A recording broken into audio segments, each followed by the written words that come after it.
ঈদ উপলক্ষে তৃতীয় দিনের মতো চলছে ট্রেনের অগ্রিম টিকিট বিক্রি। যাত্রীদের সুবিধার্থে এবারও শতভাগ টিকিট অনলাইনেই বিক্রি হচ্ছে। চলবে ২৭ মে পর্যন্ত। টিকিট কালোবাজারি ও প্রতারণা ঠেকাতে যাত্রীদের সতর্ক হওয়ার পরামর্শ রেলওয়ে কর্তৃপক্ষের।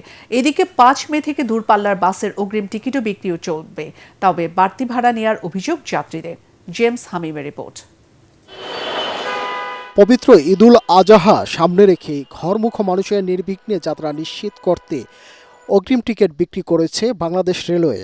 শুক্রবার তৃতীয় দিনে ২৫শে মে টিকিট বিক্রি হয়। তবে অনলাইনে সার্ভার জটিলতা টিকিট কিনতে না পারায় ক্ষোভ প্রকাশ করেন অনেক যাত্রী। অনলাইন টিকিট পারচেস করেছি, কিন্তু দেখা গেছে যে আমার মেলে টিকিটের যে প্রিন্ট কপি সেটা আসেনি। টিকিট আছে একটা, আপনার হচ্ছে সিলেক্ট হয়ে যাচ্ছে ১০-১৫-২০ জন একসাথে সিলেক্ট করে দেয়, কাকে দেখে কাকে দিবে, তো এই সিস্টেমটা হয়ে গেছে। কমলাপুরের স্টেশন ম্যানেজার টিকিট কালোবাজারি ও প্রতারণা ঠেকাতে যাত্রীদের সতর্ক হওয়ার আহ্বান জানান।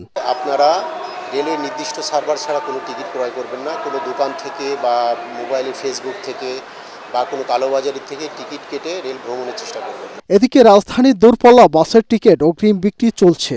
বাস কাউন্টার ও অনলাইনে এসব পর্যাপ্ত টিকিট পাওয়া যাবে বলে জানিয়েছেন বিভিন্ন পরিবহন প্রতিষ্ঠানগুলো। ঢাকা, চট্টগ্রাম, কক্সবাজার এগুলি ১২ মাসের মতো রেগুলারই নেই, কোনো ভাড়া বা বৃদ্ধি নাই।